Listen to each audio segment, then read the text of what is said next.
हाय दोस्तों, black mirror series के recap में आपका स्वागत है। शुरू करने से पहले चेतावनी, आगे स्पॉइलर। आज मैं ब्लैक मिरर के सीजन 1 की एक ड्रामा विज्ञान कथा सीरीज को समझाने जा रहा हूं, जिसका नाम है the entire history of you. इस एपिसोड में एक अप्रत्याशित प्लॉट ट्विस्ट है और मुझे लगता है कि यह सीरीज के सबसे दुखी एपिसोड में से एक है। आखिर तक देखें ताकि पता चल सके। भविष्य में अधिकांश लोगों के पास एक उपकरण होगा जिसे ग्रेन कहा जाता है, जो उनके कान के पीछे लगाया जाएगा। जो वे देखते हैं, करते हैं और सुनते हैं उसे रिकॉर्ड कर सकेगा।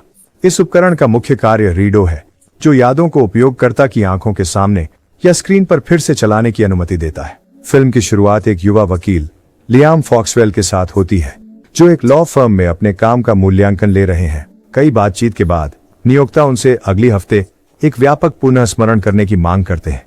लियाम सुझाव देते हैं कि वह यह अभी करने के लिए तैयार है, लेकिन वे अगली हफ्ते करने पर जोर देते हैं, जिससे लियाम को लगता है कि मूल्यांकन अच्छा नहीं गया और वह कार्यालय से एक अप्रिय भावना के साथ निकल जाते हैं। ऑफिस छोड़ने के बाद लियाम अपनी याददाश्त को फिर से देखता है और अपने नियोक्ताओं द्वारा उपयोग किए गए एक जाहिरी तौर पर बेईमान वाक्यांश पर विचार करता है। ग्रीन टेक्नोलॉजी के कारण अब हवाई अड्डे पर सभी यात्रियों को यह सुनिश्चित करने के लिए फिर से करना होता है कि उन्होंने पिछले दिन या सप्ताह में कुछ संदिग्ध नहीं किया है। फिर लियाम अपनी पत्नी के मित्र द्वारा आयोजित डिनर पार्टी में पहुंचता है और लूसी द्वारा स्वागत किया जाता है।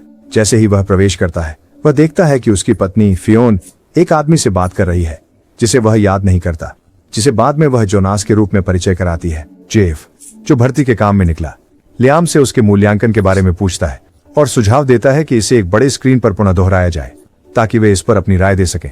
लेकिन जोआन अचानक आकर लियाम को इस शर्मिंदगी से बचा लेती है। डिनर पर जोनस अपनी व्यक्तिगत जिंदगी की कहानियां साझा करता है। उनमें से एक ये है कि वह कैसे अक्सर अपने पहले के रिश्ते से खुद को रेडॉस के साथ खुश करता है। पूरे भोजन के दौरान थियोनन को संदेह होता है कि फियोन किस तरह जोन्स को देख रही है। वह उस पर बहुत जलने लगता है क्योंकि फियोन हमेशा जोन्स के सस्ते चुटकुलों पर हंसती रहती है। उनमें से एक, हैलम, दावा करती है कि उसकी फसल लगभग 1 साल पहले कुछ विकृतियों के लिए बर्बाद कर दी गई थी और कहती है कि वह भाग्यशाली थी क्योंकि इससे उसकी दृष्टि नहीं टूटी। जब लियाम और फाई घर लौटते हैं तो वे अपने बच्चे के पुनः निर्माण को देख रहे होते हैं। तभी लियाम अचानक से जोनास के बारे में एक विषय उठाता है।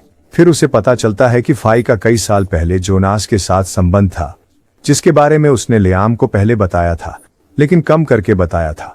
लियाम को यह मजाकिया लगता है क्योंकि वह जोनास को एक मूर्ख व्यक्ति मानता है। फिर भी इसमें संदेह होने पर लियाम उनके जोनास के बारे में बातचीत को फिर से देखता है और फाई कहती है कि उनका रिश्ता केवल 1 हफ्ते तक ही चला।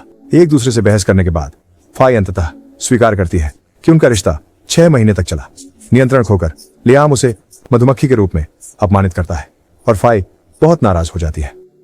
सोने से पहले लियाम अपनी पत्नी से माफी मांगता है और वे साथ में अपने संभोग की रिकॉर्डिंग को फिर से देखते हैं। ये झूठ लियाम को और अधिक संदिग्ध बना देते हैं और वह पिछली शाम की फुटेज को फिर से देखने पर जोर देता है। वह यहां तक कि उनकी बेबीसिटर जीना से भी पूछा कि जोनास के सस्ते मजाक मजेदार थे या नहीं, जबकि वह अत्यधिक शराब पी रहे थे। ईर्ष्या से भरे हुए लियाम फाई से जोन्स को देखते समय उनकी अभिव्यक्ति के बारे में भी सवाल करता है। उन पर जोन्स के लिए अभी भी भावनाएं रखने का आरोप लगाता है। फाई उसकी लगातार पूछताछ से और अधिक असहज हो जाती है और उनका संबंध बद से बदतर होता चला जाता है।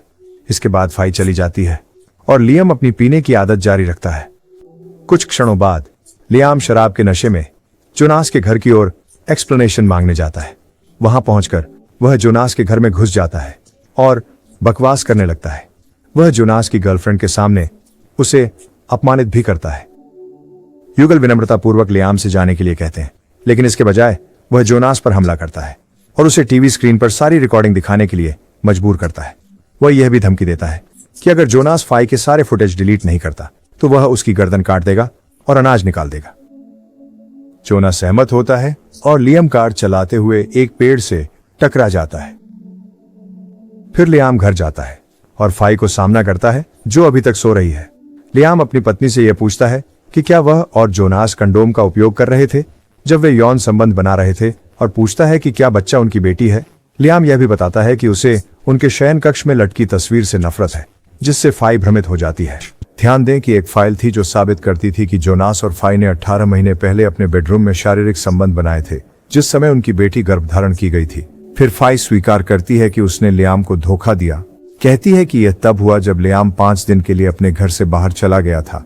फाई ये भी जोर देती है कि उस समय वे कंडोम का इस्तेमाल कर रहे थे और कहती है कि लियाम ही बच्चे का पिता है। लियाम फाई से अपने शब्दों को साबित करने के लिए घटना का फिर से रिकॉर्डिंग दिखाने की मांग करता है, लेकिन वह झूठ बोलती है कि रिकॉर्डिंग हटा दी गई है।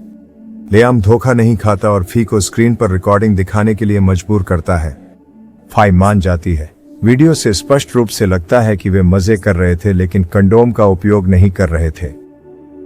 फिल्म के अंत में लियाम को अपने अब खाली घर में इधर उधर घूमते हुए देखा जाता है, जहां वह फाई और अपनी बेटी के साथ अपनी खुशियों की यादों के पहेलियां खेल रहा होता है। निराश और निरुत्साहित होकर वह बाथरूम में जाता है और एक रेजर ब्लेड से अपनी गर्दन से अनाज को काटना शुरू कर देता है।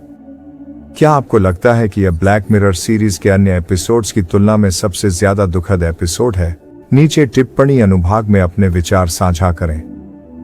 ऐसे और वीडियो देखने के लिए सब्सक्राइब करें, नोटिफिकेशन चालू करें और चैनल की मदद के लिए एक लाइक छोड़ें। देखने के लिए धन्यवाद।